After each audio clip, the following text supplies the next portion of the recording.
Hey Mark, how's it going? Good. How are you today? Good. Good. Change in weather? Crappy day. No, I know. Or summer might come in July. Yeah, Anyway, probably. it's warmer. I don't think the next couple of days are great, but anyway.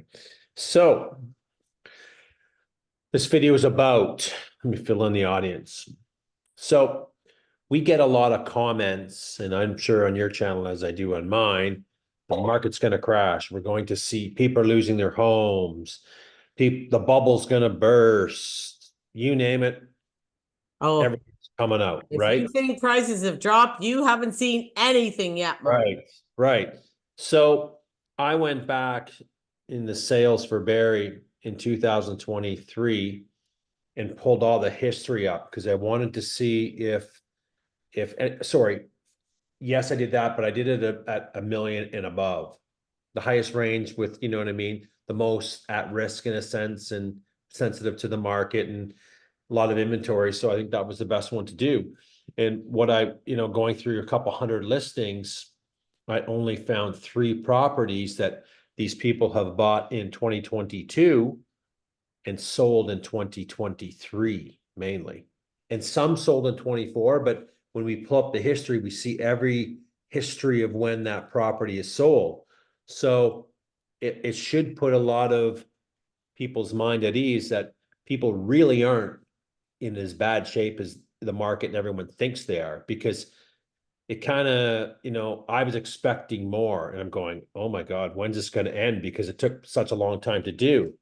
And I only found 3. So I was shocking. Another thing that I was kind of Well, surprised. hold on. What you found was, and this, because you didn't kind of explain, you found people that had to sell for lower than they bought. Correct. Thanks for filling that in. Yes. And I tried to go back from the beginning of this year. I have my assistant here with me today. I tried to go back from January till now, and there was zero. And I said to you, Mark, like, this is so weird because I assumed there would be people that had to sell lower than what they paid for at the highest in the highest market, and they would get in trouble with their mortgages or something, but there's Yeah, zero. we're not. And we're going to have a spreadsheet in a second. Let's go through a few more things that I also noticed is that going through a couple hundred listings like that, these people were in a really strong equity position. Like they just didn't buy at 9 and sold it for a million the following year. They were holding these properties for several years, right? So if that seller, say, sold in 2023 or whatever, sold in 22 and bought in 23, they put a lot of money down, Oh right? yeah. Because looking at when they bought this property, it was like 400 and change. Some were original owners, some was 275, some was 300 grand, and they sold over a million. So did they downsize? Some may have. Have Or they did left they the cash property? out because the market was crazy? Passed out? Maybe became a renter, maybe a certain age. There's lots of variables. But if we assume they bought something, it's not showing up as that people are in as bad shape as everyone thinks they are.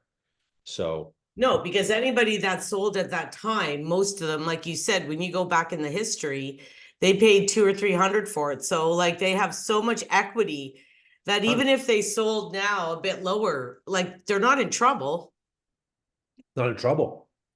No, I expected to see more. I know when I told you when I first started the exercise, and I said, "Well, Mark, there isn't any," because we talked about this because a lot of people have brought it up to us. Everybody's losing their houses. Nobody can get their mortgage renewed. Everybody's in trouble. So when I first looked at it, I was like in shock because I thought I would find some problems, and I didn't. No, I was quite surprised. And I even noticed too that some of those properties, there was a lot of them going into multiple bids too in Yeah. 2020, in the higher ranges, right? Which we didn't really see. We're not seeing that too much, 2024 so far, right? So, I know you asked a question quite a bit going, do you think prices have dropped? Looking at that higher range category and going through and spending a few hours on it, I don't think they would get the prices that they got last year in some of them. No, Right. well, that's what I mean. Like, I'm kind of seeing that as well. Yeah. Like, when you look at the average price and you listen to the real estate boards and stuff, they're saying that it's basically level, like it hasn't really changed. But Yeah. when you look like house by house and listing by listing, like we do, I'm Yeah. like, man, like there's no way they could have got this now. No, no, I know. I noticed that looking at a lot of them going. So, and yeah, I was, I think there's a little bit more inventory this year compared to last year that we seen when we did our April stats. So a little bit more product. So, you know what I mean? Are people downsizing? Yeah, some are going to downsize. Some are going to go be older demographics, going to go rent or downsize to a condo or, leave the province, whatever. I don't think that's ever going to change, but, you know, let's see what happens if we get a good sell through on an inventory that's we got currently. And you know what else, Mark? I think if you didn't buy in 21 and 22, you're fine. Like I bought in 2019 and it went way, way high in 2022 and it came back down, but I'm still have a lot of equity. 100%, 100%. Like if you bought at that time, you're not hurting. You're not hurting, right? And and anybody that did buy in that time, they're not moving right now. No. I don't think they are, especially if they got those mortgages at a lower rate. Yeah. They're not going to disrupt that mortgage and take a higher blended rate. No, right? We need to see some rates come down, and that will happen this year. I believe it will, even though a lot of naysayers say it won't. But I don't think they're going to. I think they're going to be forced to due to economic conditions, due to a slowing labor market and many others, and a slowing consumer. I think it's coming real Yeah. soon. So pull So up the I'll chart. share the screen Let's walk through it. and we'll look at some numbers. Yeah, just to show what there was the 3 properties, and we kind of estimated it. So the Ems was bought at on 2022 for $1,125,000. It sold in July for $1,045,000, a loss of 80,000. I put a real estate fee of 5%, standard fee 52,000. Lawyers sell 18. I estimate. I don't think I'm far off. Land transfer tax was 18,975. And the legals, I get it, put another 1,800. So that's a substantial loss for some Oh, people. yeah. So because the loss here is Yeah. only 80,000, but you have to add all these other extenuating costs into it. So this between so 3,600 and basically 19 is, 135K. yeah. Oh, did I add the 18? I better add the 18. I don't think I did. The land transfer tax. Let me add that. But the number may be off, whatever. 154,000. And we've seen a few of these. I've been involved in one. And there's reasons behind it. It could have been divorce, took the variable product, had to get out. Well, and a lot of people at this age, I remember at this stage, Mark, I remember everybody saying, just take the year mortgage, the 1 year, it's going to be high, but don't worry. By the time you have to renew next year, it's going to go down and you're going to be fine. But they weren't fine. They weren't fine. No, they weren't fine at all. They held in as long as they can. But if we look at the couple hundred, like it's less than 1%. I know this is the thing that Right. it didn't, everything that people kept saying was going to happen Yeah. or is happening. They're actually kind of acting like it's happening right now, right? Right, it is. The media is doing that, and the comments are telling us that, and that's why we want to do this video to kind of, hey, we did, some due diligence in Barrie, and this is what we found. So the other property purchased for $1,150,000, sold for $987,000, $163,000 loss. With the math on that, and the real estate fees were $49K. Legals are $3,600, and land transfer was $19,475. It's unbelievable. So we're looking at, 235. well, Loss. yeah, but for a $49,000 purchase price loss, you're up to almost a $73,000 or $74,000 loss when you add everything in. Because they sold it right here is 163,000 loss on the real estate. We had the real Oh, estate. yeah. Oh, geez, just a loss of 163. Right, right. And we've seen that. And you know what? Again, I've been involved in one, and I won't get into that details, and it really stung. But those people carrying a lot of pressure, again, we don't know these sellers, and we don't, know nothing. We're only No, assuming that it's, either through financial hardship or, we rolled family it. situation, yeah. Right, it could change, but I expected to have a spreadsheet full of Yes. these to go through. So I don't need to go through the other one.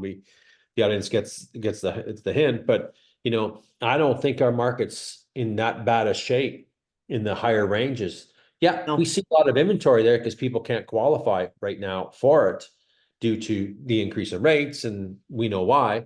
But I don't think that seller's sweating. I don't. Everyone's saying, "Oh, they got to get out. They got to get out. They got to get out." No, they don't. no, no, I know. And I'd like people to see all of these fees that also come into effect when, if you did buy at a high price and you need to Yeah, sell or you want to get out, you have to think about all these other costs that are going to go in there. 100%. You got to put that into your budget, right? To put it in there. That's kind of why we did it, right? But Yeah, to show people exactly how much you're actually losing. And right. I think you're right. I think there's people that pass away. I think there's people that get divorced. Yeah. They're in real estate. There's always going to be people that have to sell and people that have to buy, even 100%. if the market sucks Yeah. Yep. through no fault of their own, right? Their life circumstance change. Yep. Right. And one of my videos on that was I'm gonna pull it up, just some information on it, that has performed extremely well. Kind of relates to where all these comments that were coming from. Give me 1 second, I'll pull it up. And 90% of the comments, again, it was a video in Innisfil because we've seen a lot of product over there. I mean, that video's got 35,000 views and hundreds of comments, and I would say over half of them talk about those people are going to lose more if they don't sell now, and this is the bubble's bursting. But I don't think we're seeing a lot of. I think we're underestimating people's equity. People Well, spend a lot of money right now. and you know what else I think? And it sounds kind of funny, but I think people like the drama of like if everything's good and lovely and beautiful, people don't want to talk about it. Yeah, Negativity is shared way faster and harder than positivity is. for sure it is. And I think everybody, likes to think that they're not screwed up. Everybody else is more screwed than they are. Yeah, Like I'm not in a bad position. All these other people, they're all going to be screwed. I mean, I don't understand it. I've never kind of been that kind of person my whole life. I try to see, that the glass is half full. And you and I have both been in this industry for almost 15 years. yep, It's actually 15 years this year, isn't it? it is. Yep. And we have been told the crash is coming since we started. Yeah, I know. Haven't seen it. How many Right. times during our career? Oh, the crash is coming. And you know what? We've gone through times, Mark, where it took 3 or 4 or 5 months to sell a house, right? Yeah, yeah. We've been through those. That was Yep. normal though. That was normal. That was the norm. That was norm. Yeah. Now, days on market for the average, 27 to 30 on average. Some more in different ranges, but But pretty like price profit. compared to when we started in real estate, Yep, that's fast. that's fast. That's very fast. That's very fast. Yeah. And you know what else I noticed by going through those listings? A lot of people bought those for investment properties. And how could I tell? Because they rented them. All the history's there, right? So they rented. I was really surprised at that too. I was shocked that people were spending $1 million plus. Anywhere again, I didn't check every price and I didn't write it down, but $1 million and up, and getting 3,200 a month on average for these properties. When you can get a townhouse for good sized townhouse for 25, 26, it might have paid 650 to 7. Crazy, eh? Yeah. Well, So it's funny because I sold one on M's a couple years ago and an investor bought it as well. And I thought the same thing, like, why are you paying almost like it was a high price? And I was thinking, why are you paying that and buying that kind of property as an investment? Like the rent wouldn't even have covered then. No, no, I know. Like, you might Crazy. as well buy two smaller ones, Mark. You know, that's it. I would rather buy 2 townhomes. Yeah, Really, there's the fix right there, right? When you're paying 35, $200, I mean, it's gonna be a family going in, right? Family dynamic changes, you know, that's a lot of money to rent today.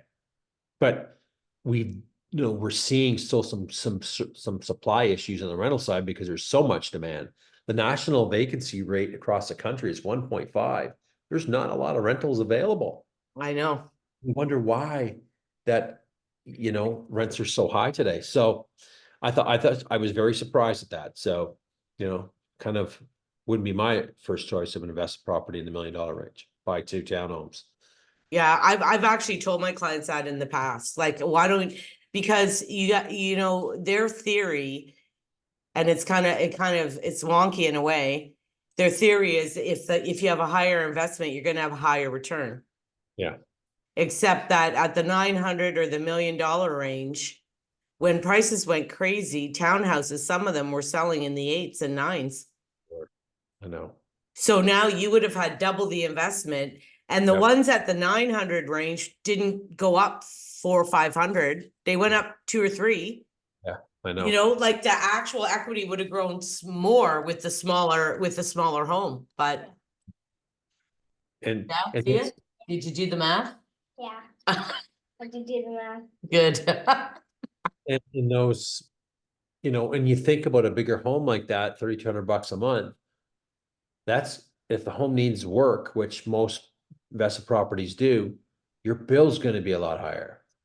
Mark, your taxes on a property like that around here are $6,000. Easy. Easy. Right?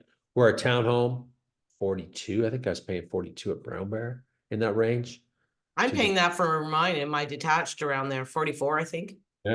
Yeah. So Makes no sense to me. no, But it doesn't. Any other things about that? But I thought it was a great exercise. I hope I put some sellers' minds at, not sellers' minds at ease, but the public's mind at ease. People are sitting on more money than we think. and unfortunately for the people that are saying that the world is crashing down, it doesn't seem to be. No. And that's why I picked a higher range, because I thought I'd see it. No. Well, you wouldn't see it in the lower range, really. Oh, wouldn't see it. So I said, why bother? Right. So remember, folks, give this a follow, a like, a share, and questions, leave comments. We'd like to hear from you. Perfect. Okay. Yes. And we do try to answer all the comments. 100%. Okay. See you. Perfect. See ya. Mark said bye. Bye. See you. Bye. Enjoy the popsicle.